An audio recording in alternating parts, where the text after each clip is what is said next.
민수기 16장 1절에서 3절 말씀입니다. 1절 먼저 봉독하시기 바랍니다.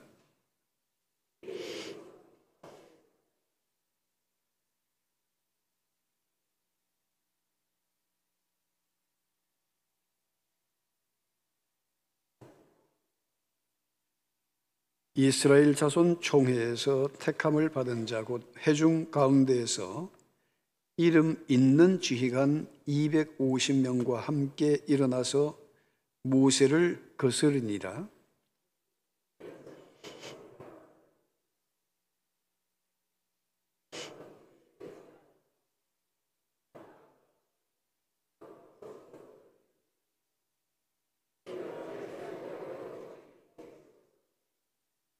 아멘. 오직 예수님, 오늘은 우리가 고라에 대해서 우리가 한번 말씀을 나누기를 원합니다. 고라는 주의 종 모세에게 반역했다가 멸망한 사람이죠. 성경은 천국 이야기뿐만 아니라 지옥 이야기도, 또 의인의 이야기뿐만 아니라 악인의 이야기도, 또 예수 그리스도에 관한 얘기뿐만 아니라 적그리스도에 관한 이 얘기도 기록을 하고 있습니다.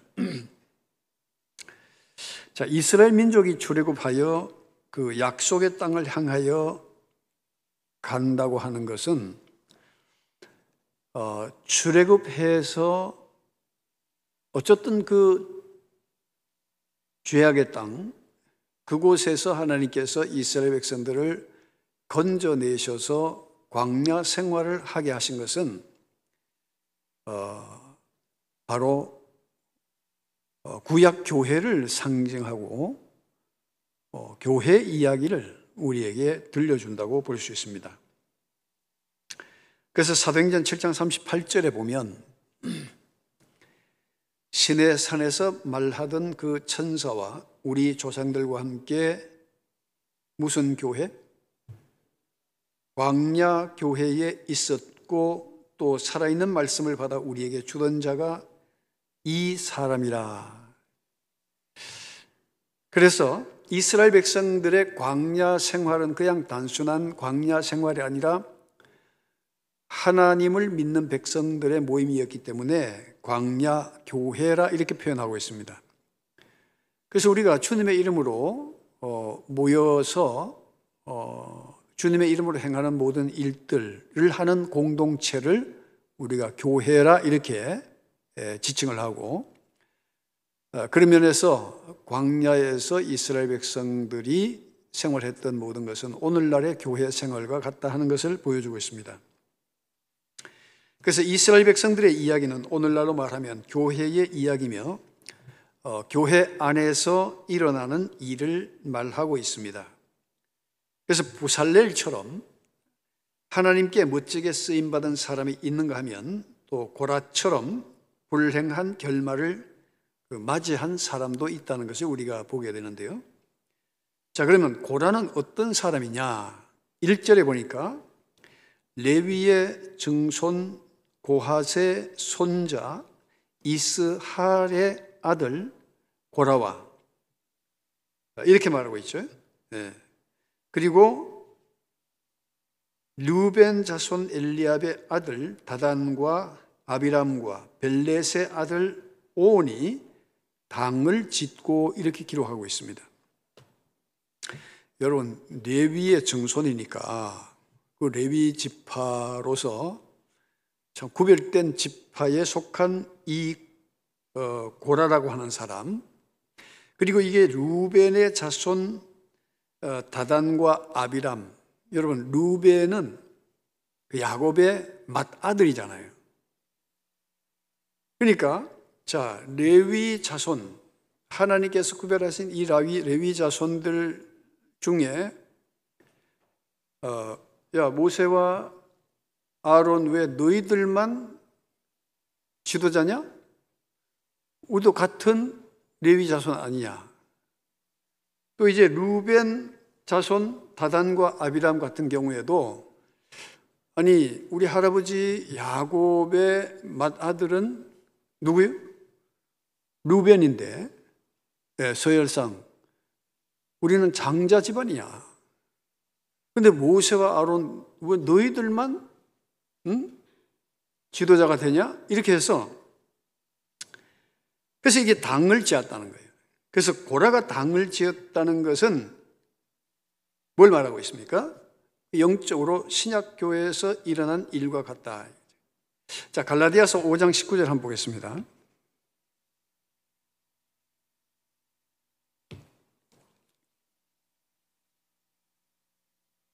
자, 갈라디아서 5장.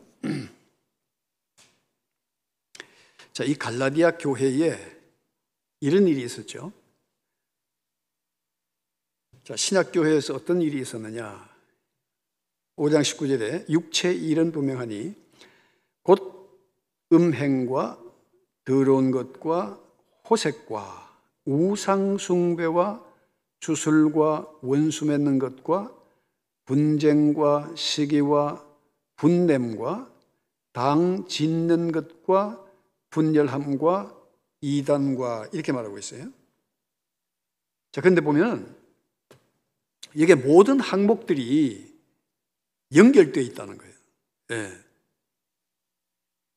그러니까 우상숭배, 주술, 원수 맺는 것, 분쟁, 시기, 분냄, 당 짓는 것, 분열, 또 이단과 같은 그 수준의 제목으로 같이 당 짓는 것을 여기서 이제 기록을 하고 있죠. 당 짓는다는 것이 왜 무섭냐 하면은 집단 심리가 작용을 하잖아요. 보통 우리가 일반적으로 집단 심리라는 게 있죠. 그러니까 사람이 어떤 죄를 지을 때도 혼자 할 때는 두려워요. 그래서 혼자는 굉장히 망설이게 됩니다. 그런데 둘, 셋이 모이면 마음이 어떨까요?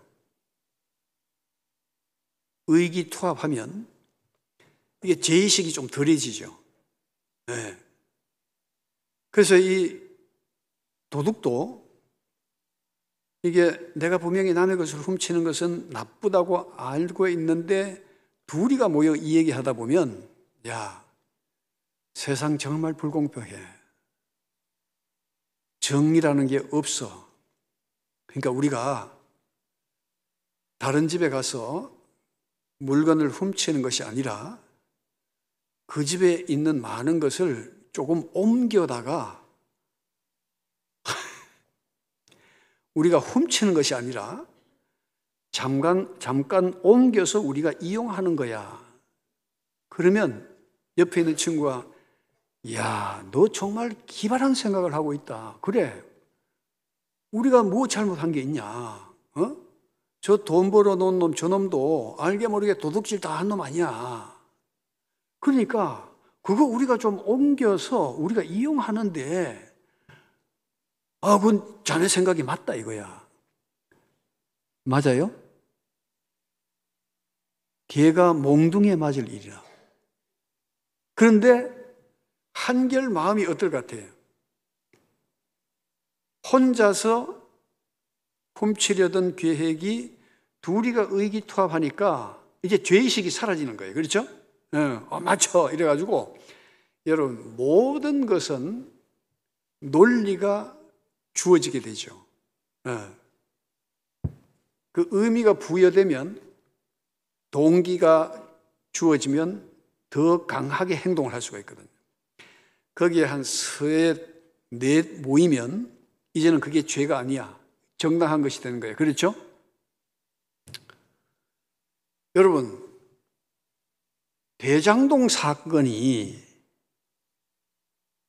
이게 지금 뭐 그 내막은 잘 모르지만 어쨌든 몇 사람이 들고 먹어버렸잖아요. 그렇죠? 지금 우리 가운데도 자기 집 온 사람 있죠?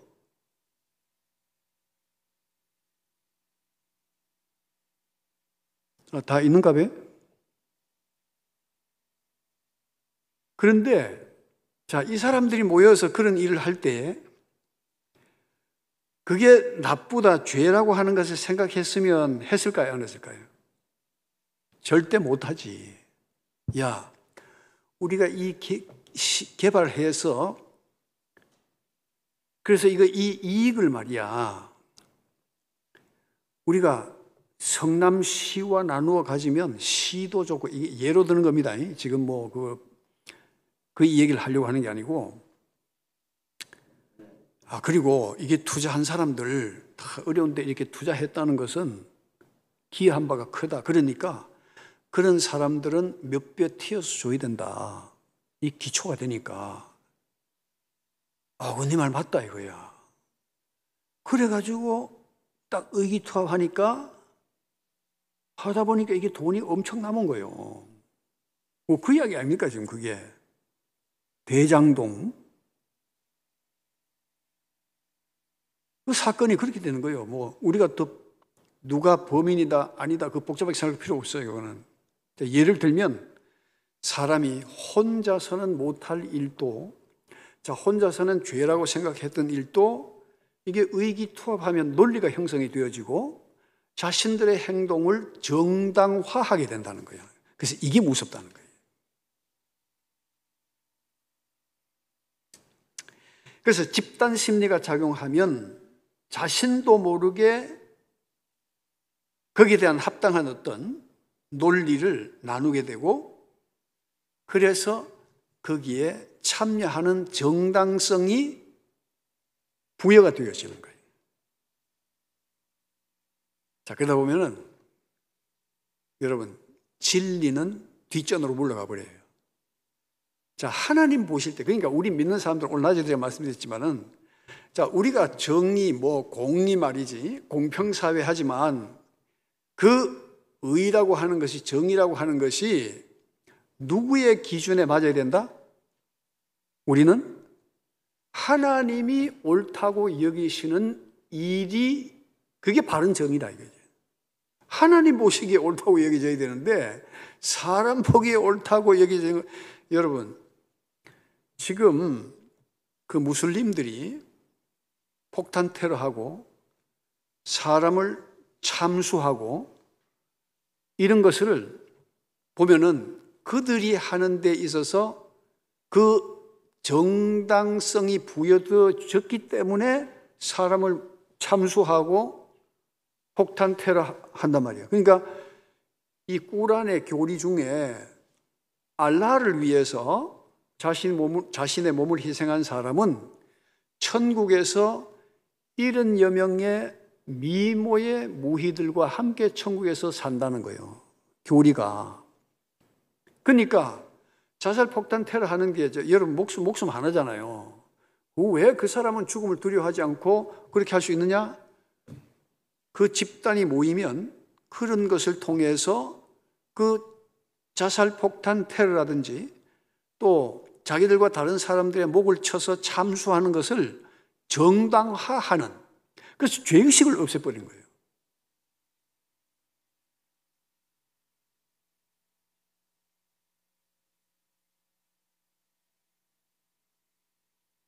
그럼 따라해 봅시다. 듣고 보니 그런 것 같으네.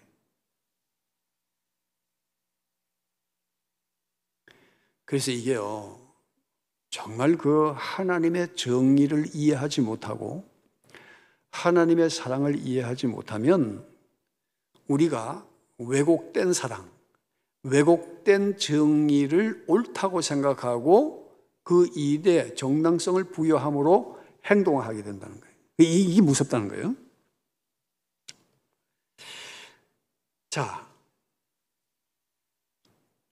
그래서 우리가 이 고라가 당을 지었을 때에 그들이 모였을 때는 이 모세와 아론을 거스리는 데에 명분이 있었을까요? 없었을까요? 분명한 명분이, 자기들 나름대로 정당한 명분이 있었기 때문에 모세와 아론을 향해서 공격할 수가 있었던 거죠.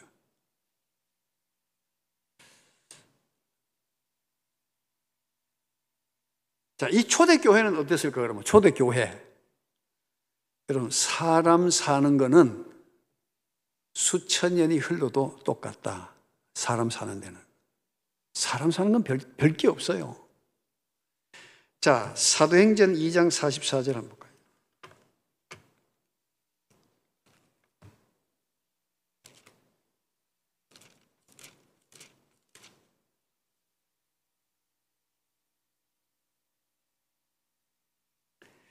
자, 사도행전 2장 44절에 보면, 자, 성령을 체험하고 난 뒤에 믿는 사람이 다 함께 있어 모든 물건을 서로 통용하고 또 재산과 소유를 팔아 각 사람의 필요를 따라 나눠주며 날마다 뭐 했어요? 마음을 같이하여 성전에 모이기를 힘쓰고 집에서 떡을 떼며 기쁨과 순전한 마음으로 음식을 먹고 하나님을 찬미하며 온 백성에게 칭송받으니 주께서 구원받는 사람을 날마다 어떻게? 더하게 하시는, 이게 초대교회 목사 모습입니다. 자, 성령이 함께 하시니까 사람들이 서로 마음이 통했어요. 마음이 통하니까 모든 것을 함께 나누게 됐어요. 그리고 백성들에게 칭송을 받으니까 구원받는 사람을 날마다 더하게 하시더란 거예요. 이게 초대교회가. 그런데 그 초대교회가 어디에서부터 균열이 생겼냐 하면은, 자, 6장에 보면, 자, 6장 볼까요? 6장 1절 이하에 보면, 그때 제자가 많아졌는데 헬라파 유대인들이 자기의 가부들이 매일의 구제에 빠짐으로 히브리파 사람을 원망하니 그랬어요. 자, 헬라파 유대인과 히브리파 유대인들이 이게 이제 균열이 생기기 시작한 거예요. 그러니까 구제하다 보니까 순수 정통 유대인들 중에서 혹시 예수 믿은 사람들은 히브리파 편에 설 거고, 또 해외에서 외국 물좀 먹고 살던 유대인들, 헬라파 유대인들은 또 그 자기들과 같은 그 헬라파 유대인들에게 더 동정을 하게 되고, 이러면서 서로 이제 원망하게 되는 거예요. 그러니까 뭐요? 다 사람은 이해관계에 얽힌다는 거예요. 이게 문제라. 항상 돈이 있고 물질이 있고 명예가 있고 권력이 있는 곳에는 사람들의 관심이 집중이 되거든. 그럼 사람들이 각자가 다 예민해지는 거예요. 그러니까 똑같이 나누어 줘도 슬쩍 보기에는 누구께 더 커 보인다? 아버지가 돌아가시기 전에 자녀들에게 재산을 똑같이 나눠줘도 돌아가시고 나면 자칫하면 형제 간에 오해할 수 있습니다. 네 아버지한테 내 모르는 거 있지? 내 모르는 거 너 받은 거 있지? 의심을 하는 거예요. 똑같이 나눠줘도. 이래가지고 형제 간에 또 오해를 해가지고 막 싸움이 나고. 참 사람의 모습은 그런 거잖아요. 그래서 헬라파, 히브리파 갈등이 생기고 교회 안에. 그러니까 6장 2절에 보면 12사도가 모든 제자를 불러 이르되 우리가 하나님의 말씀을 제쳐놓고 접대를 일삼는 것이 마땅하지 아니하니, 이렇게 해서 집사를 세우게 된 거예요. 그래서 이게 사도들이 거기에 휘말리니까 이게 은혜가 안 되잖아요. 그러니까 이게 사도들까지도 이제 오해하는 거예요. 응? 아니 말이지 베드로 사도가 말이야 편견에 치우쳐가 한쪽을 더 도와주는 것 같다. 또 누가 그쪽에 속해 있는 것 같다. 이게 사람이요, 말을 하려고 하면 끝이 없잖아요. 그러니까 야, 이게 아니다.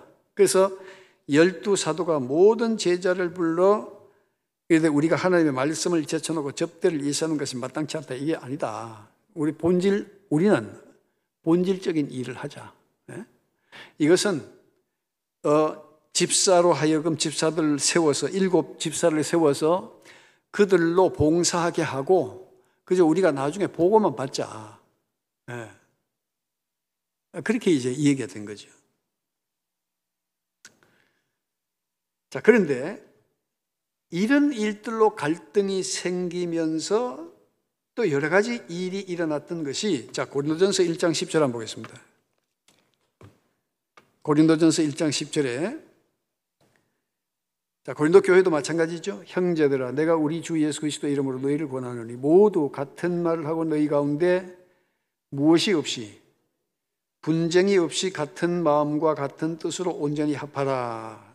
자, 분쟁이 없이 같은 마음과 같은 뜻으로 온전히 합하라는 건 무슨 뜻이에요? 분쟁이 있다는 거예요? 없다는 거예요? 지금 분쟁이 있다는 거잖아요. 그러면서 11절에 내 형제들아, 글로에의 지편으로 너희에 대한 말이 내게 들리니고 너희 가운데 분쟁이 있다는 것이라. 교회 안에 분쟁이 생긴 거예요. 그래서 12절에 내가 이것을 말하거니와 너희가 각각 이르되 나는 바울에게, 나는 아볼로에게, 나는 게바에게, 나는 그리스도에게 속한 자라 한다는 것이니 그리스도께서 어찌 나누었느냐? 바울이 너희를 위하여 십자가에 못 박혔으며 바울의 이름으로 너희가 세례를 받았느냐? 너희들 도대체 왜 그러냐? 예? 자, 이 교회 안에 파당이 일어나면서 그 다음에 또 복합적으로 일어난 사건이 4장 6절에 한번 보겠습니다. 4장 6절.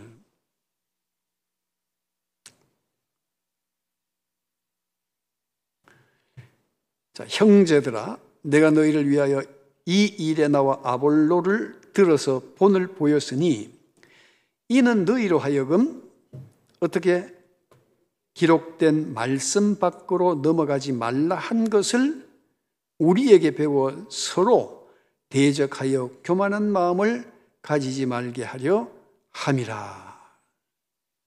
자, 그 혼란한 틈을 타서 고린도 교회에 이단 침투 사건이 있는 거예요.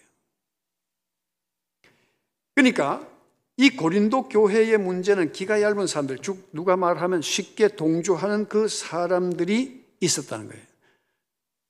이 말하면 이쪽에 쏠리고 저 말하면 저쪽에 쏠리고, 그러다 보니까 이게 막 교회가 분열이 생겨버린 거예요.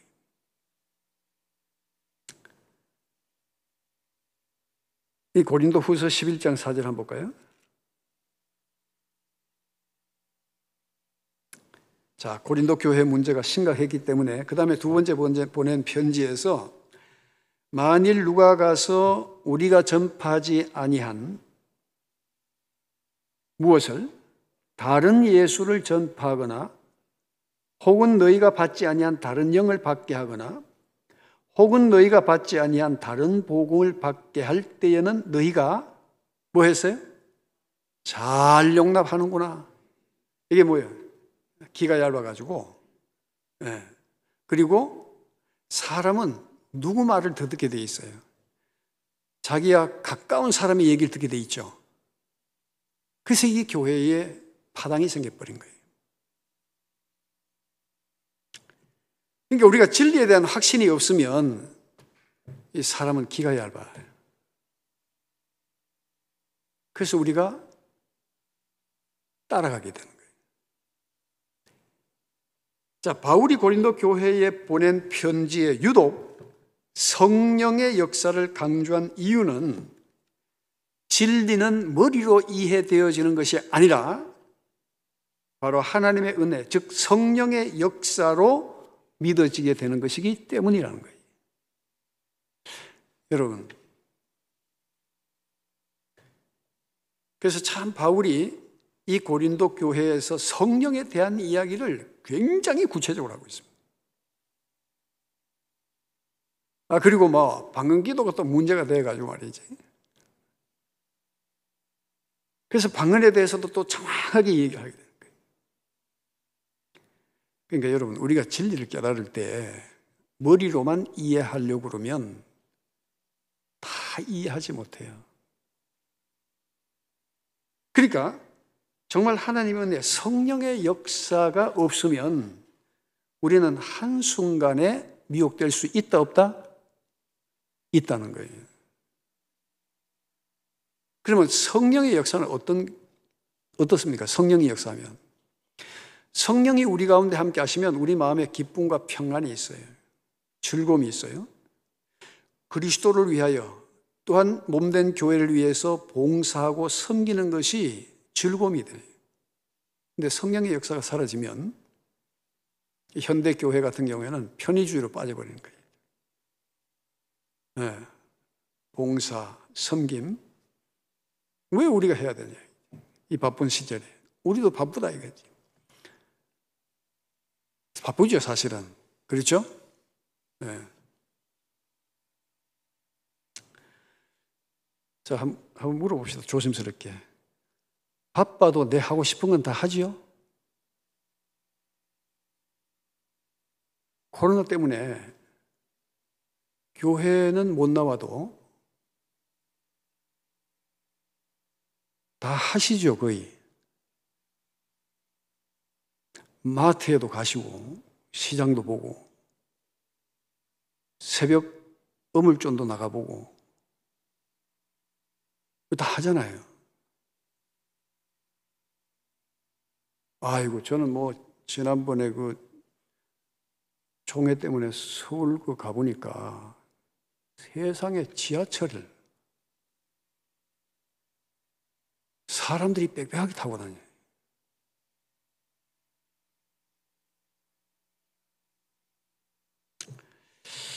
자, 그래서 이 시대는 이성과 지성의 시대이기 때문에 은혜의 체험을 무시하거나 소홀히 하고 모든 걸 머리로 다 이해하려고 하는 거예요.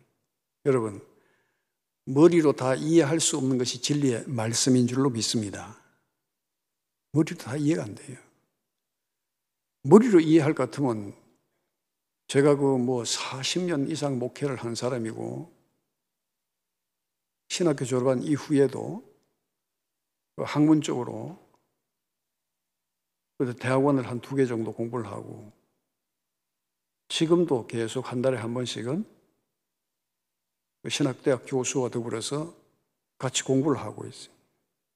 그러면 나는 지금 거의 천사가 돼야 되잖아. 그렇죠? 그 정도 배웠으면.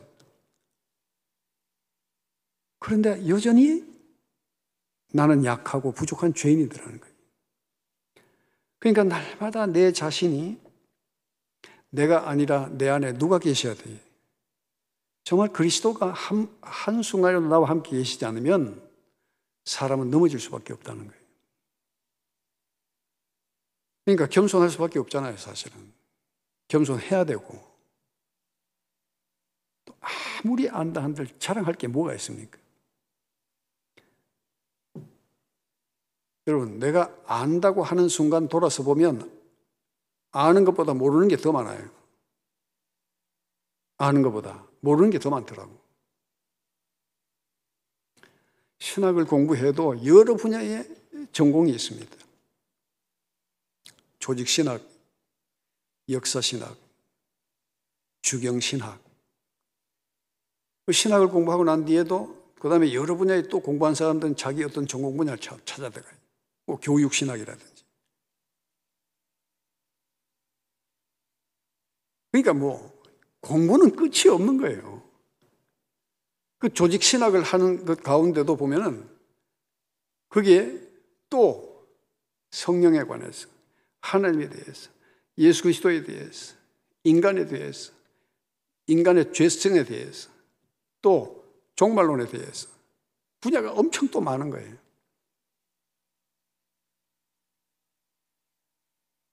그러니까 뭘 내가 안다고 이렇게 얘기할 수 있는 것은 별로 없다. 그래서 우리는 여러분 만약에 그렇게 알아서 예수 믿고 천국 갈 것 같으면 여러분 중에 몇 분이나 가시겠어요? 몇 분이 가실 것 같아요? 그 긴 세월을 공부를 해야 천국 간다 그러면 성경에 대해서 달달 알아야 천국 간다면 몇 분이 가시겠냐고. 우리는 그래서 성경은 믿음으로 구원받는다고 말하고 있어요. 믿음으로 구원받은 사람은 이렇게 살아가게 된다고 말하고 있어요. 성령이 함께 하시면. 그리고 믿음의 결론은 우리가 천국에 이르는 것이라고 그렇게 말하고 있어요. 그래서 믿음을 따라 믿음 안에서 우리가 다 예수님을 믿는 믿음을 통하여 천국 가게 되는 줄로 믿습니다. 간단한 겁니다. 진리를 깨달으면 간단한 거, 복잡하지가 않아.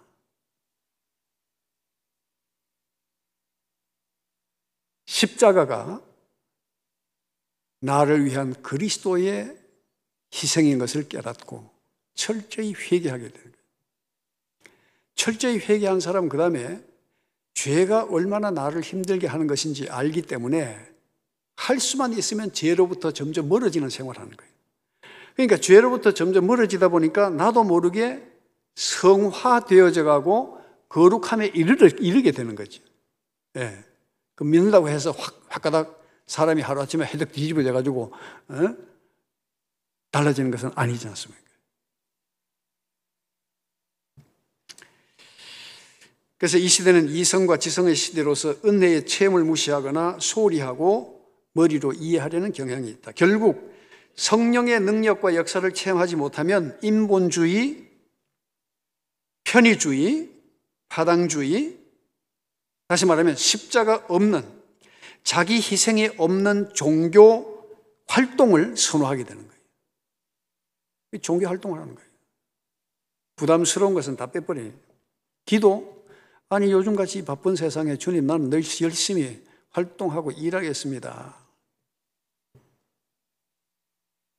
전도, 대신에 나는 돈을 많이 벌어가지고 내가 헌금을 많이 하겠습니다. 여러분, 부모가 자녀들이 성공했을 때에 매달 돈 붙여주는 것도 고맙지만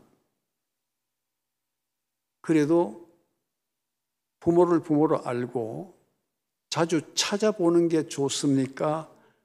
그 돈만 보내주는 게 좋습니까? 돈만 많이 보내주는 게 좋습니까?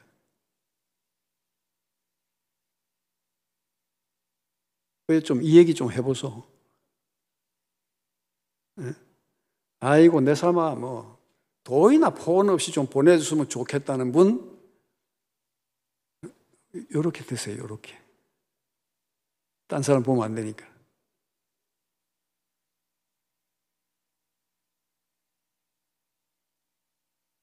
제가 부모가 돼 보니까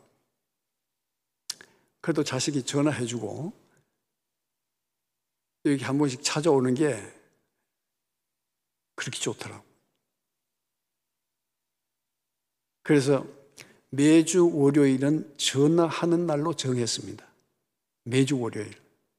주일 바쁜 날 다 끝나니까 꼭 전화하도록. 여러분들은 뭐 다 그런 마음 아니겠어요? 자녀들. 자칫하면 우리가 종교 활동을 하게 된다는 거지. 결국 신앙으로부터 사람들이 멀어지게 되고, 자, 로마서 2장 8절에 보면, 로마서 2장 8절 한번 볼까요? 자, 로마 교회에도 그런 문제가 또 있었어요. 2장 8절에 보면 오직 무엇을? 당을 지어 진리를 따르지 아니하고 불의를 따르는 자에게는 진노와 분노로 하시리라. 바울이 왜 이 로마 교회에 참 이방 땅에서 힘겹게 신앙생활하고 믿음 생활하는 사람들에게 왜 이런 말을 하냐? 여러분 잘하고 있습니다. 천국이 여러분의 것입니다. 믿음을 따라 살면 여러분 천국 가십니다. 걱정하지 마세요. 뭐 이래야 되는 거 아니에요? 이건 완전히 여기는 경고하듯이 얘기하는 거죠. 그래서 오직 당을 지어 진리를 따르지 아니하고 불의를 따르는 자에게는 진노와 분노로 하시리라. 이렇게까지 얘기하고 있어요.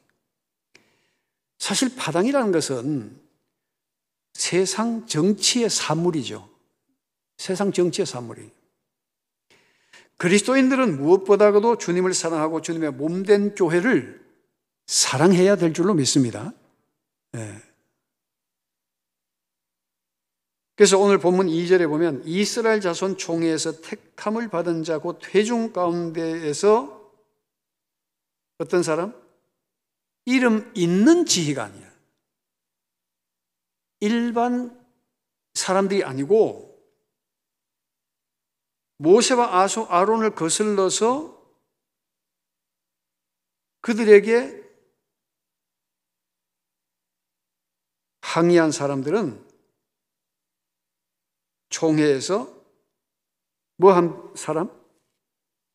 택함 받은 자라는 거예요. 택함 받은. 곧 회중 가운데에 이름 있는 지휘관 250명과 함께 일어나서 모세를 거스렸다는 거예요. 이름 있는 사람들.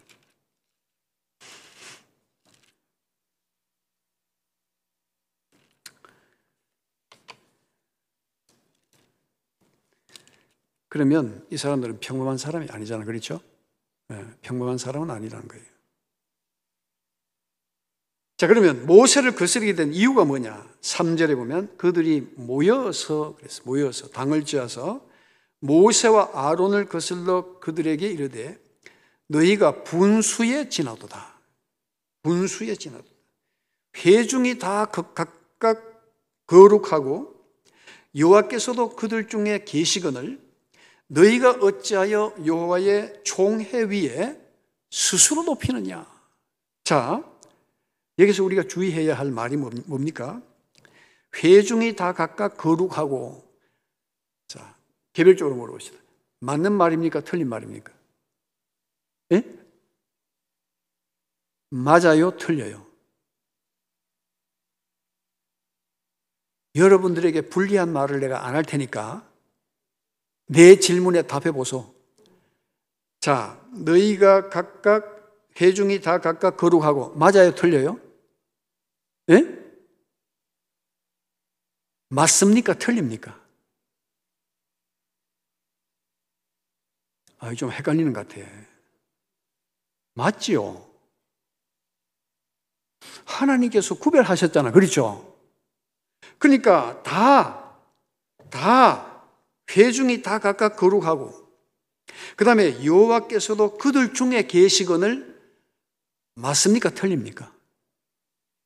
하나님께서 늘 불 기둥과 구름 기둥으로 그들을 인도해 주셨잖아요. 그렇죠? 맞는 말이죠. 근데 한 가지가 틀렸어. 너희가 어찌하여 여호와의 총회 위에 스스로 높이느냐? 자, 회중이 다 각각 거룩하고, 자, 세 마디 얘기를 했는데 회중이 다 각각 거룩하고 맞아요. 왜? 하나님 구별해 부르셨으니까. 그들 중에 계시거늘, 그렇죠? 불과 구름 기둥으로 인도해 주신 하나님이. 그런데 다 맞는데 그 증거가 출애굽기 19장 6절에 보면 너희가 내게 대하여 제사장 나라가 되며, 하나님께서 하신 말씀이에요. 19장 6절에 거룩한 백성이 되리라. 너는 이 말을 이스라엘 자손에게 전할지니라. 하나님께서 이렇게 말씀하신 거예요. 이스라엘 백성은 다 거룩한 백성이야. 너 그거 가르쳐, 이야기해줘. 그러면 신약 시대의 교회는 다릅니까? 자, 베드로전서 2장 9절 한번 보겠습니다.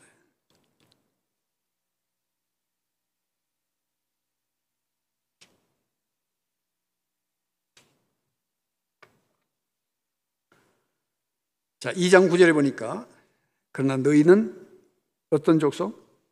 택하신 족속이요, 왕같은 제사장들이요, 거룩한 나라요, 그의 소유가 된 백성이니 이는 너희를 어두운 데서 불러내어 그의 기이한 빛에 들어가게 하신 이의 아름다운 덕을 선포하게 하려 함이라. 너희는 택한 족속이라는 거예요. 아멘. 왕같은 제사장들입니다. 아멘. 거룩한 나라입니다. 그의 소유가 된 백성들입니다. 우리는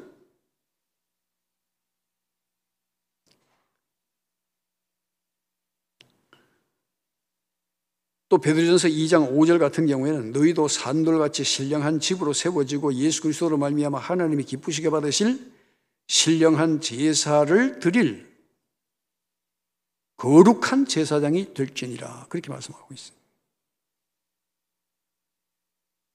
자, 그러면 신약교회나 구약교회나 하나님은 동일하신 분이기 때문에 그 말씀은 변함이 없어요. 그러면 고라와 그의 동조하는 무리들이 잘못 알고 있었던 게 뭐냐 이거지. 3절 말씀에 여호와의 총회 위에 스스로 높아지느냐, 바로 이 대목이에요. 스스로 높이느냐. 왜 이런 말을 하게 됐어요? 하나님께서 모세를 세우신 것에 대해서 알지 못했다는 거예요. 영적으로 깨닫지 못한 거죠. 하나님께서 이스라엘을 위해서 얼마나 모세를 설득하고 이해시키셔서 모세를 이스라엘 위해서 보내셨는지를 몰랐잖아요. 그 주의 종은 자기가 어디 가고 싶다고 어느 교회나 들어가는 것은 결코 아니죠. 오늘날도 마찬가지예요. 자, 우리 자녀들이 신학 간다 할 때에 하나님의 소명을 따라 부모는 딴 길로 갔으면 좋겠는데 이 신학교 가는 거예요. 네. 제가 우리 딸이 결혼할 때 가서 사돈 될 분을 그때 만났는데, 지금은 사돈 되었지만, 그 바깥 양반이 이거 아들 이거 좀 제대로 공부한다고 해서 공부를 제대로 좀 시켜놨더니만은 목사가 된다고 그래서 아주 마음에 영 들지 않습니다 이러더라고. 그 믿음이 없으니까. 네.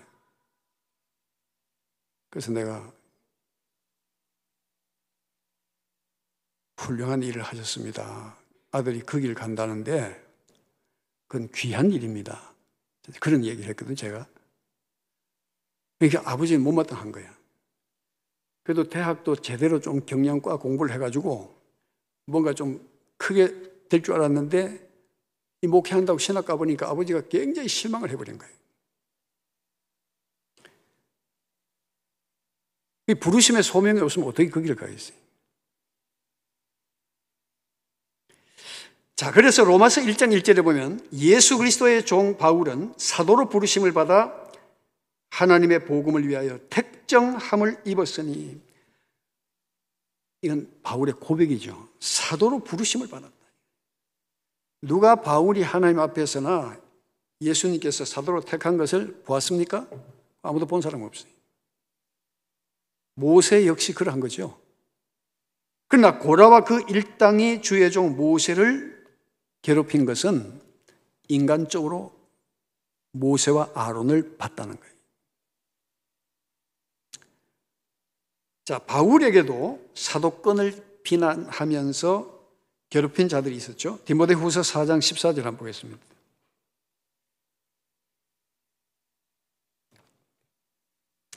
디모데후서 4장 14절 15절. 구리 세공업자 알렉산더가 내게 해를 많이 입혔음에 주께서 그 행한 대로 그에게 갚으시리니 너도 그를 주의하라. 그가 우리 말을 어떻게 했어요? 심히 대적하였느니라. 바울도 엄청 욕을 먹어요. 우리 말을 심히 대적했다. 무슨 뜻이겠습니까? 바울이 전한 복음에 대해서 잘못됐다, 틀렸다, 그러면서 비난한 거죠. 자, 고라와 그 일당들이 주의 종 모세를 괴롭히고 비난한 결과는 무엇입니까?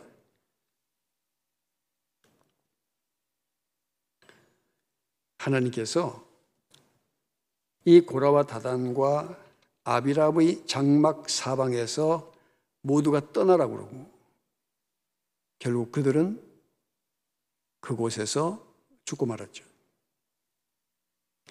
그 32절에 보면 민수기 16장 32절에 땅이 그 입을 열어 그들과 그들의 집과 고라에게 속한 모든 사람과 그들의 재물을 삼키매 그들과 그의 모든 재물이 산채로 수월에 빠지며 땅이 그 위에 덮이니 그들이 회중 가운데서 망하니라. 이렇게 결론이 나고 말았어요. 자, 그러면 하나님께서 일방적으로 모세와 아론 편만 드시느냐? 전혀 그렇지 않다는 거예요. 하나님께서 마지막에 심판하실 때는 제사장이나 백성이나 일반이라고 그랬어요. 그리고 모세와 아론이 무리바 반석에서 물을 낸 사건으로 인해서 결국 모세와 아론에게도 하나님께서는 그들의 잘못에 대한 책임을 물었고 가나안 땅에 들어가지 못하게 됐죠. 그런데 그럼 왜 하나님께서 모세와 아론은 그 당시에 그냥 두셨느냐? 그래서 이 지도자의 역할을 보여주는 거예요. 지도자의 역할. 그 사명이 끝날 때까지 하나님께서 그냥 보류해 두신 거죠. 그래서 이스라엘 백성들을 가나안 입구에까지 인도하는 그 사명이 끝났을 때에 모세가 간절히 바란 건 뭐였어요? 가나안에 들어가는 것이었잖아요. 너는 그 일로 인하여 들어가지 못하리라 그렇게 말씀하신 거예요. 그러니까 시간적으로 고라와 다단과 아비람은 즉석에서 하나님께서 보여주심으로 모세의 지도자의 위치를 세워주셨지만 그렇다고 해서 하나님께서 모세와 아론의 잘못에 대해서 눈 감아주신 것은 아니다. 우리 각자가 하나님 앞에서 어떻게 살아야 할 것인가를 늘 생각하는 사람이 되어야 된다.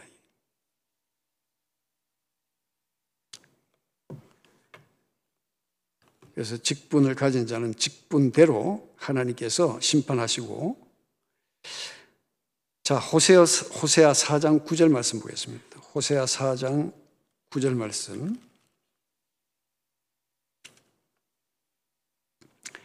자, 마지막 심판 때에는 9절에 보면 장차는, 같이 읽어볼까요?